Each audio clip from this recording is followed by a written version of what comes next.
Hey guys, we have been learning concepts from civil engineering. Now we shall move on to a next track on quantitative aptitude by starting with the simple chapters like percentage, number cyclicity, and factors.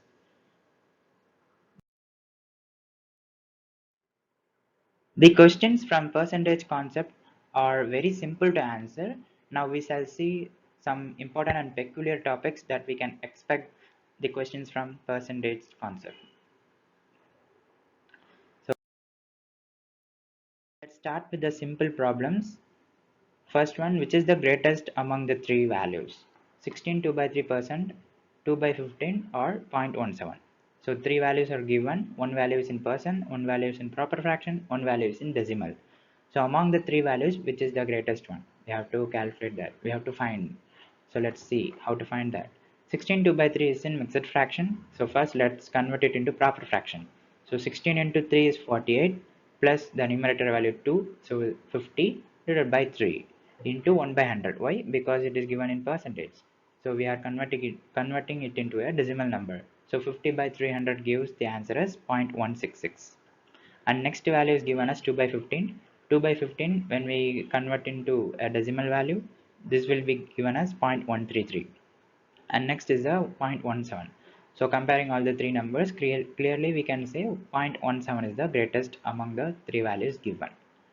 And now next question. This is also a simple problem regarding percentage. So what percentage is 1 minute 10 seconds of half an hour? Half an hour is equal to 30 minutes.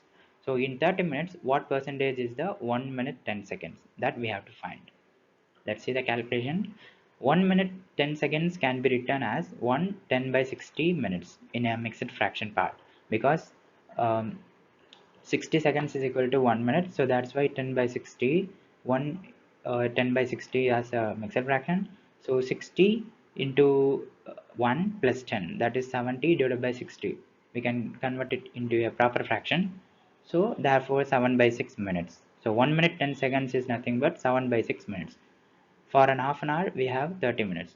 So x percentage of 30 minutes is equal to 7 by 6 minutes. This x we have to calculate. So that means 7 by 6 into 30 into 300 into 100. 7 by 6 into 30 into 100, because x percentage means x by 100 into 30 equal to 7 by 6. So by simplifying this relation or this equation, we can get the answer for x as 35 by 9.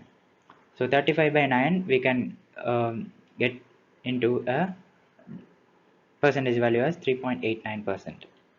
So 3.89 percentage of 30 is nothing but 7 by 6 minutes. So these two are simple problems regarding a percentage. Now we shall see one table of values that we have to remember. 1 by 2 means 50%. That is half. 1 by third means 33.33%. We have to remember this table so that in any problem we can expect the values like this or the fraction like this, so that we can immediately convert that value into percentage or percentage into this fraction, so that we can simplify those equation in a very short time.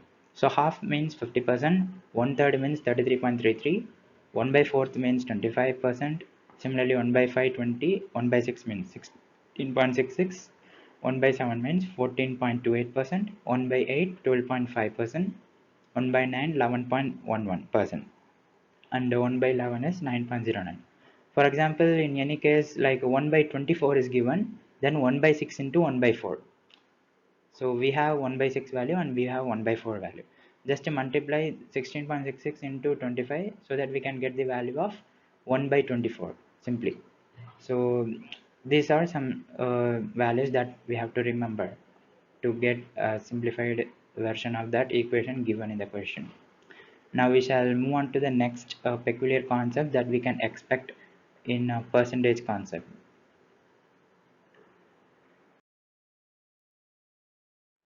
The expenditure versus consumption.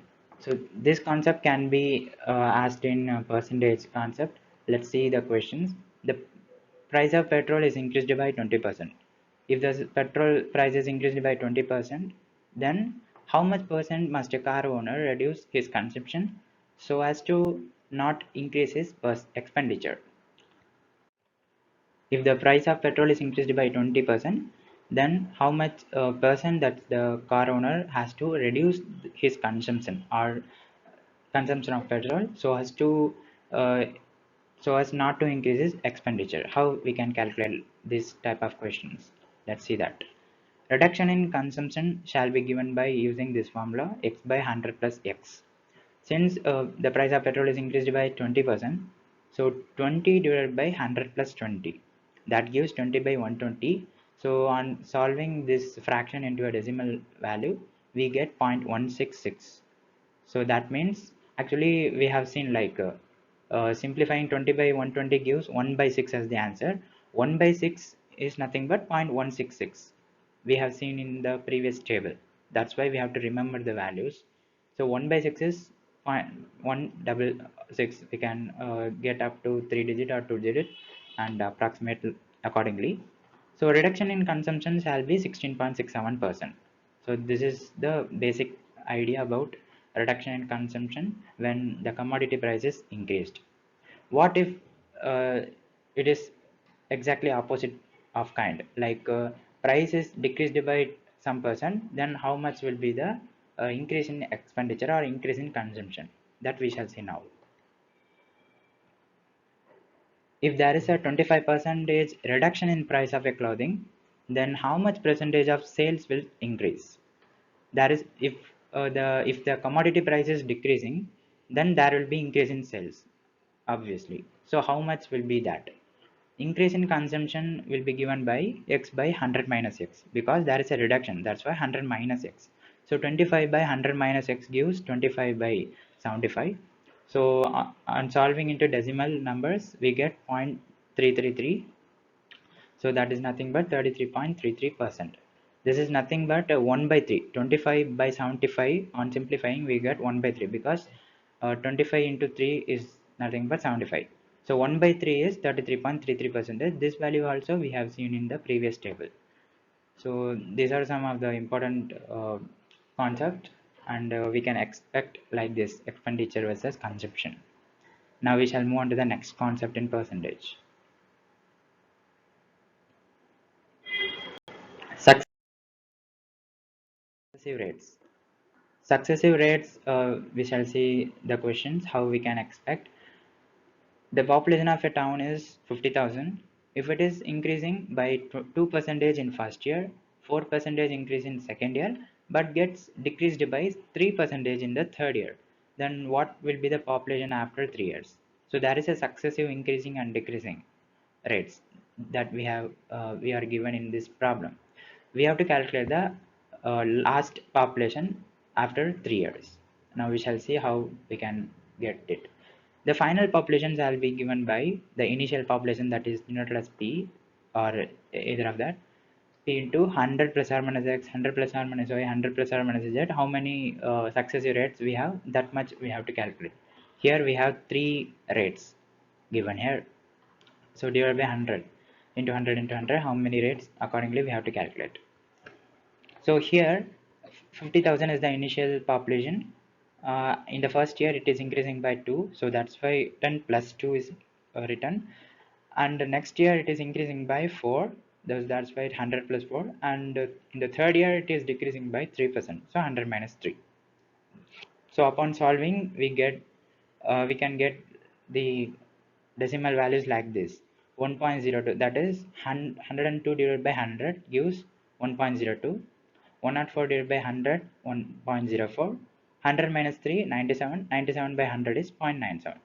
So just to multiply all the things together to get the final population as 51,449. So simply we can say like, if it is increasing 2 percentage, then 1.02. So we can use this formula or these values. Like if it is increasing by 2 percentage, then 1.02. If it is increasing by 20 percentage, then 1.2. If it is increased by 100 percentage, that means twice that of the previous, then 2.0. This is a thumb rule, or we can easily mention without solving like 100 or getting 100 plus or minus y, this like things. Just we can get into these values. 2% is 1.02, 20, 1.2, 100% means 2. And it will, if at all it is decreasing by 3% or some percentage, then we have to decrease it by 1, like 1 minus something like 3% means 0.03, that is 0.97. So similarly we have to calculate the decimal values simply. Now we shall see the next one also. A man's wage was reduced by 50%, and after reduction there will be a increase in this reduced wage by 50%. Now we have to find the final percentage change, then that percentage change will be a loss or gain. We have to find that. First, the man's wage was reduced by 50. For example, if that man's wage is 100, then it is reducing by 50 means it is getting around rupees 50. And again the reduced wage, that is the 50 rupees, was increased by 50%. 50% increase means we have to multiply that value by 1.5. So 50 into 1.5, that gives 75. So initially the man's wage was 100, and then after successive rate the man's wage has become 75. So that means it will be a loss. We shall see clearly now. Assuming the man's wage as 100 rupees, so it is getting reduced by 50 percentage, that means it is getting reduced by half. 100 by 2, 50. So after getting 50 rupees as wage, it will be increased by 50 percentage. So increasing by 50 means just multiply by 1.5. So 1.5 into 50 gives 75 rupees. So initially his wage was 100, but after successive rates of 50 percentage reduction and increment, he got 75 rupees. So there is a loss. How much? 25 rupees.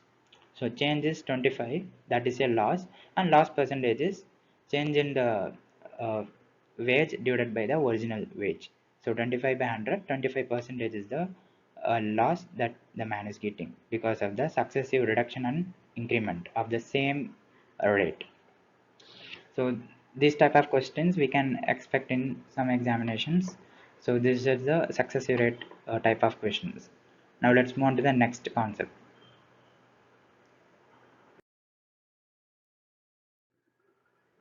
So now we shall see the number cyclicity. So number cyclicity means we have to calculate the unit place of the given a big digit number. Simply we have to use the concept of unit place. Now we shall see how to calculate that.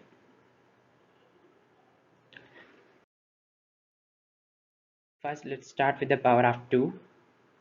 Find the unit digit of 412 power 345. So here the base value has the unit digit as 2, so 2 power 345. So upon getting the value of 412 power 345, what will be the unit digit of that big number? That we have to find out. So here 2 is the unit digit of that base number, that is 412. So 2 power 345. This power has to be divided by 4, so that we can represent this 345 as 4 into 86 plus 1. Nothing but 345 by 4 gives 386.25 as the answer. So 4 into 86 plus 1. Plus 1 is nothing but the remainder value. So if we get remainder as 1 upon dividing the power number by 4, that means the unit digit of that big number will be 2. Similarly, we can get the answer for other things. If we get the remainder as 2, then the unit digit value will be 4. For here we can see 2 power 234. This power value 234 can be represented as 4 into 58 plus 2. This is nothing but 234 divided by 4 gives the answer as 58.5. So that's why 4 into 58 plus 2. Plus 2 is nothing but the remainder value. So if the remainder is 2 upon representing as 4n plus remainder, if the remainder is 2, then the unit digit of this big number will be 4. Similarly, if the unit digit or the sorry, if the power value upon dividing by 4 gives the remainder 3, then the unit digit will be 8. Similarly, this power. Upon dividing that power divided by 4, we get an remainder as 0, then unit digit will be 6. So we have the cyclicity as 2, 4, 8 and 6 for power of 2. If any number or any base number ending with 2 or something, then we have to consider that power value and just divide it by 4 and get the remainder. If the remainder is 1, then the unit digits or the unit place of the big number shall be 2. If it is 2 or the remainder is 2, after dividing the power value by 4, then the unit digit shall be 4. If the remainder is 3, then it will be 8. If the remainder is 0, it will be 6. This is what the cyclicity happens for power of 2. Now we shall move to power of 3.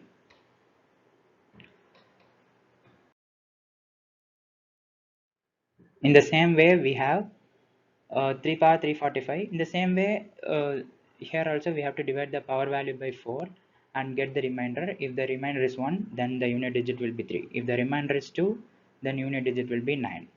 If it is 3, then digit will be 7. If it is 0, then the unit digit will be 1. In the same way, we have to calculate for both 2 and 3, power of 2 and 3. So here the cyclicity is 3971. If the remainder after dividing the power value by 4 is 1, then unit digit will be 3. When we get remainder as 2, then 9, 3, then 7, 0, then 1. This is the cyclicity of 3. Now we shall move on to the cyclicity of other number, power of 7. Here also the same way, divide by 4, get the remainder, and if the remainder is 1, then it will be 7. If the remainder is 2, then it will be 9.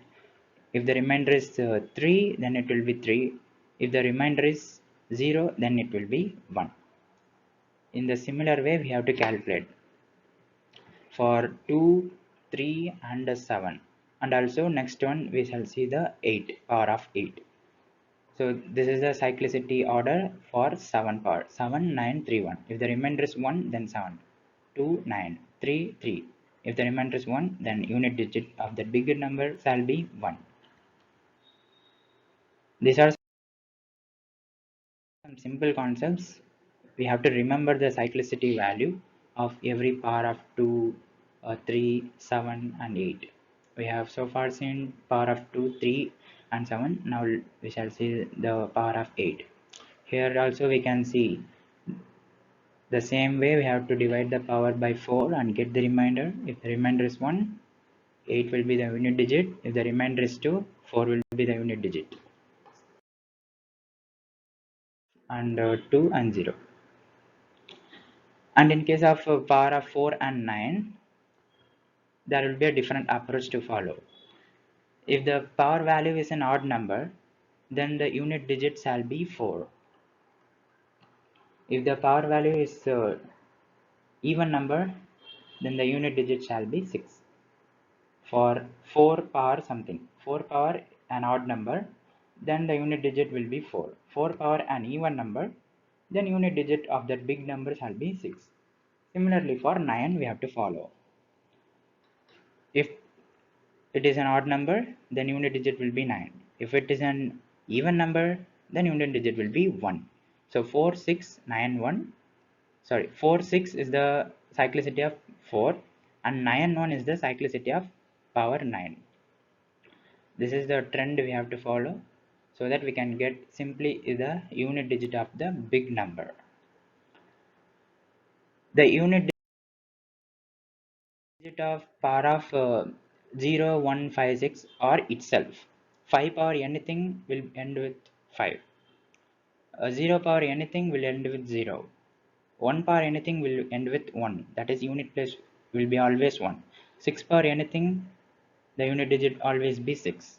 This is the trend of 0, 1, 5 and 6. So we have learned the cyclicity of 0, 1, 2, 3, 4, 5, 6, 7, 8, 9. So all the cyclicity has been dealt.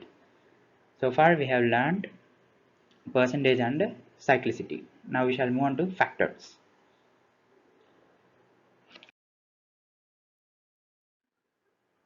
So let's see the total factors, total number of factors, composite factors, prime factors, how to calculate that. This is also a very simple concept. Let's see how to find the total number of factors of the given composite number. Here the composite number given is 360. 360 can be prime factorized into like this: 2 power 3 into 3 power 2 into 5 power 1. So here the factors are 2, 3 and 5. The total number of factors existing uh, of the composite number 360 is given as 3 plus 1 into 2 plus 1 into 1 plus 1. How? We have to just consider the power values, that is 2 power 3. 3 is the power value of the prime number, so just add with 1. So 3 plus 1. Similarly here 2, 2 plus 1. Similarly here 1, so 1 plus 1. So upon multiplying we get the total number of factors, or the total number of numbers that can divide 360 are 24. Similarly we can get odd and even factors. Find the odd and even factors of 360. So odd factors we can get, like, where are the odd numbers are there, odd base numbers are there. Here odd base numbers are 3 and 5, power of which is 2 and 1, so 2 plus 1 into 1 plus 1. So here you can see 2 is even number, so you should not consider this a factor. So we have to consider only the base number which are odd. 3 and 5 here are the odd numbers or odd base numbers, so power of which we have to consider and then add with 1 and multiply. So 2 plus 1 into 1 plus 1 gives 6. And what about even factors? Just multiply the even base number, power of the even base number with the odd factors simply. So odd factors are 6, even factor is 2 power, what is there, 3. So 3 into the odd factors, so 18. So 6 plus 18 is 24. So we got the total factors. Now we shall see how to get the composite factors.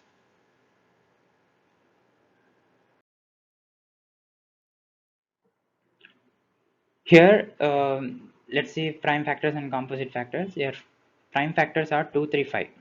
What is the prime number? A number which can divide by itself on 1. That is the prime number. So here the prime factors are 2, 3 and 5. So there are 3 prime factors. We have total number of factors as 24. So 24 minus 3 minus 1 gives the composite factors. So this is the basic formula to find number of composite factors we have. Total factors 24. 3 prime factors are there, 2, 3 and 5. So minus 3 minus 1. Why minus 1? Because 1 is subtracted, since 1 is neither prime nor composite. So that is why we are subtracting by 1. So there are 20 composite factors for 360. That is 20 composite numbers can divide 360. That is the meaning. So total factors are nothing but summation of composite factors and prime factors plus 1. So that's it about this video. We have seen the simplest chapters like percentage, cyclicity and the factors. Thank you. We shall see in the next video. Tata.